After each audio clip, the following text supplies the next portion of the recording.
صحيفة الأخبار اللبنانية تؤكد أن جهة أمنية رسمية في لبنان تلقت ملفا تفصيليا من سوريا عن عمليات تهريب أسلحة وأشخاص عبر الحدود، حيث تعمل الجهة المذكورة على فحص المعلومات والتدقيق فيها قبل إحالتها على الجهات القضائية المختصة. من جهة ثانية، قالت صحيفة النهار إن الجيش اللبناني عزز قواته على الحدود الشمالية مع سوريا لمنع التهريب. تمرد مسلح، هكذا اختصرت سوريا حقيقة المؤامرة التي تتعرض لها. مؤامرة ليست وليدة اللحظة، أدواتها وخيوطها متشعبة، وقائدها السيد الأمريكي بامتياز.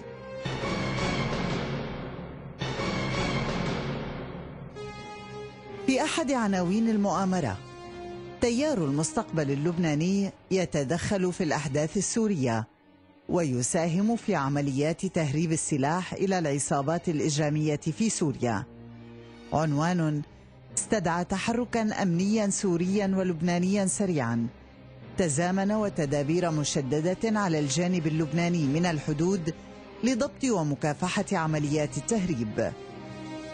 سوريا سلمت لبنان ملفا تفصيليا عن عمليات تهريب الأسلحة والأشخاص عبر الحدود لمتابعته في القضاء اللبناني. مصادر أمنية سورية أكدت أنه بات لدى الجهات الأمنية السورية معلومات موثقة عن ارتباطات المسلحين المخربين بما تقشعر له الأبدان، مشيرة إلى أنه لن يطول الوقت حتى تعرض هذه المعلومات أمام الشعب السوري. وحسب المصادر فإنه لدى الجهات الأمنية السورية موقوفين من المسلحين والمخربين وتسجيلات موثقة بالصوت والصورة تؤكد أن بعضهم جاء من خارج حدود سوريا، وأن برنامجهم التخريبي محدد باستغلال التظاهرات غطاء لتخريب الأمن الوطني وبث الفتنة المذهبية والطائفية وحتى العرقية لقاء الحصول على المال.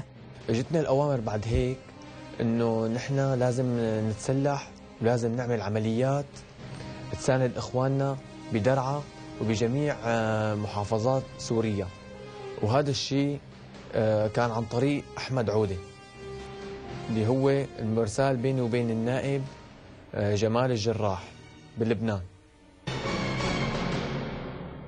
جمال الجراح ليس الوحيد، فما كشف عنه رئيس حزب التوحيد العربي وئام وهاب حول الشيكات التي دفعها الأمير السعودي تركي بن عبد العزيز لعدد من الشخصيات اللبنانية، وبينها الوزير السابق محمد عبد الحميد بيضون والنائب في كتلة المستقبل جمال الجراح، يشير إلى أن الأيام المقبلة ستحمل المزيد من المفاجآت على صعيد الأسماء اللبنانية المتورطة في المؤامرة ضد سوريا. الشيكات دفعت أيضا لنجل عبد الحليم خدام الذي أثبتت الوقائع تزويده بالأموال التي حولها الجراح لأزلامه في سوريا. جديد ويكيليكس أن السفارة الأمريكية في دمشق أولت اهتماما بخدام منذ وقبل خيانته لوطنه، ما يؤكد بوضوح إعداده لقيادة حركة التآمر على سوريا ليؤدي دوره على أكمل وجه. حديث تلفزيوني هنا، مقابلة صحفية هناك، وتنظير عما تسمى الثورة السورية، وتوقعات بانهيار النظام السوري قريبا. لم يكن السوريون في يوم مضى أوعى من اليوم، وهم أمام المؤامرة يد واحدة لرد كيد الكائدين.